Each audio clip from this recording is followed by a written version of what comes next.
From the News Channel 5 Network, this is OpenLine.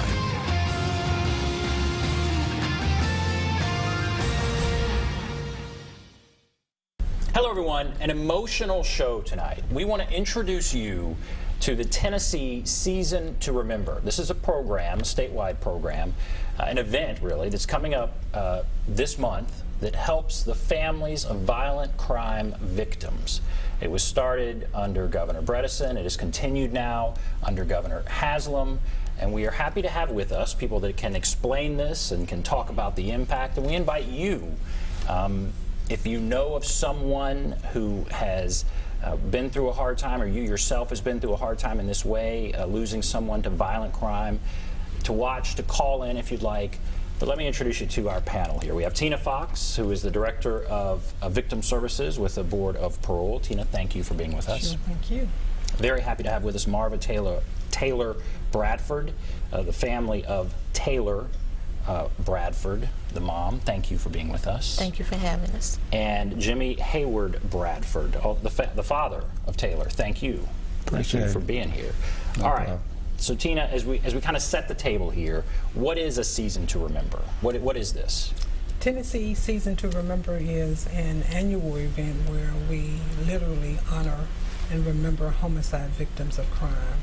It is an event where families come to hang an ornament to remember their loved ones who have been tragically removed, violently removed from their families, and we honor them.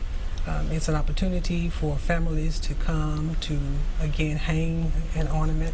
That ornament actually represents a loved one who has been removed from their families. And so how many violent crime victims are we talking about over the past year? In Tennessee alone, literally hundreds. I know out in West, last night in Memphis, they honored literally 143 approximately victims in Memphis. And so in Tennessee, probably 300, 400, 500 victims in Tennessee this year alone, if not more. And all right, I want to ask you, Marva and Jimmy, how does this help? I guess give us the background, if you would share what you can about a Taylor and what happened to Taylor. And I know you've also brought your other son, Taylor's brother, and he'll come up in a moment. But tell us how you came to this place. And why don't I start with you, Marva? Okay. The program was started under Governor Bredesen, and it was Andrea Conti, I believe, that was attacked, and she decided to come up with the idea to honor victims, and that was the first one that we attended, and it was held in the Capitol, if I'm not mistaken, my memory. Taylor died 2007, so this has become an annual event in terms of how we not only share with each other that we lost a loved one, but we also can share with others who also lost a loved one. It's not that you ever forget them, or with myself, it's not a day that I don't think about him, but it's also a way, because Christmas was special for the children in your family, and it was always a special occasion for us. So again, it gives us that opportunity to not only hang an ornament on the tree at our home, but also publicly, and share that moment, with other families as well. So you've been doing this since it started back in, back under Governor Bredesen. Yes. And so how has it helped you in terms of just getting through the holidays, and I guess also meeting others who are going through the same thing at this time of year? It helps you realize that your loved one has not been forgotten. It's a way to remember them and share those memories with other families as well. Oftentimes, you'll hear stories of others how they lost a loved one to homicide, and it gives you that opportunity to connect with them. Mm-hmm. So it's just an opportunity to kind of share your emotions with others, to somewhat let you know that you're not going through this by yourself. Not that you want to share bad memories with other people, but again, there's a lot of hugging, a lot of smiling, to know that someone else is thinking about your loved one as well. And it's just a way to go up and honor them. Mr. Bradford, you must feel that this has great value. You keep coming back year after year. Why do you feel it's so helpful? Well, you know, the spirit of my son lives on. And this is a special time for us. And I'm happy that the governors are continuing this season to remember. And like my wife said, it's a lot of people who have lost loved ones.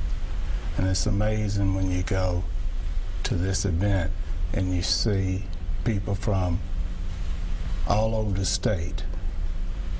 And you've seen people every year coming back, putting a different ornament on the wreaths that's going to be held in, placed in the Capitol during this time.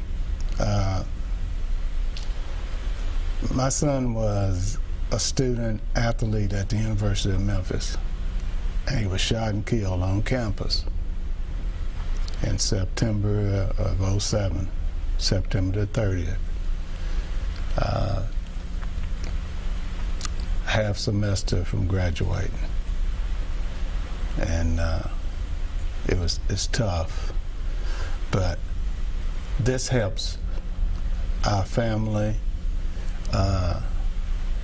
Taylor was, his brothers are missing, his aunts, his uncles, cousins, and the nieces and nephews miss him. He's missed. And again, this season to remember is just a time that when we have our family gathering, breakfast and after church, you know, on Christmas Day, we remember Taylor. And everyone has a Taylor story. He was a lovable guy, big old teddy bear. It's important to keep that alive, and that this helps that. And did they find the person? What did you encounter as far as just the whole criminal justice system after that? Did they find the person or the people responsible? Kind of walk us through what happened. Well, what happened? He was, like I said, he was shot and killed on campus in his just outside his dorm. He drove his car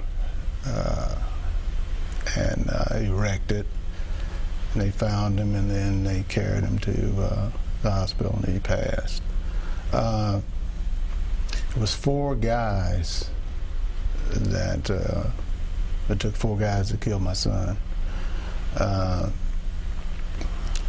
they called all of them, and one of them was actually a student at the University of Memphis, and the other 3 guys were classmates in high school that had dropped out, and they attempted to rob him. The guy who masterminded it, he set everything up, and Taylor was a football player, and it was on a Sunday. I started to call him, but I didn't. They were having a tough time playing and losing under Coach West, and I said he'd probably got him out there practicing, so I'm not going to call him. All right. And then we got a phone call later on that night from Vincent. Vincent was enrolled at Kentucky State. And he was a student athlete as well, and president of his class. So he had called and said, hey, somebody called me and said that Taylor got shot. And then we got several calls. And then the chaplain at the hospital called, and then he said, come on, you need to come over here. And I said, we're in Nashville. And then he called back 20 minutes later and said that, he had passed. So our pastor came over that night, and we left Nashville. It was my wife and I and my sister Julia Mitchell, and I don't know how you get through that. You know, I have my days. You know, it's tough for me to even talk about it. right? But And the fact that the people were caught, I know people talk about that, and I want to ask you, does that help in any way? I guess if you went through life wondering who did it, that would be difficult. But how much does it help that they were found? A great deal. It does help. There were 2 trials, and there were several hearings that occurred because it was 4 young adults that were involved.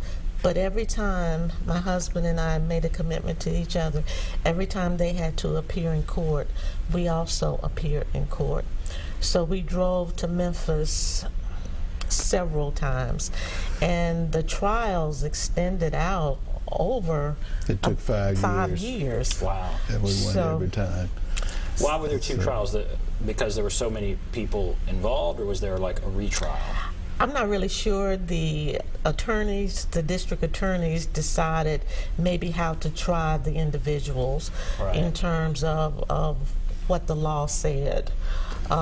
Because if I remember correctly, because it was robbery, but because it resulted in a death, that determined the type of sentence or the type of crime that they would be charged with. And so Devin Jefferson's was tried and convicted, and Victor Tresvant was also tried and convicted. The other 2 perpetrators kind of became state witnesses, you know, for them. And I guess the term, Tina, probably would be plea bargaining, Right. whatever may have occurred. So they received 15 reduced 15 and sentences. 12 years. Wow. All right, we're going to take a break, and I want to encourage you, if you have a story or a thought, give us a call, 615-737-PLUS, 615-737-7587. We're going to take a break, come back, continue our discussion. Be back right after this.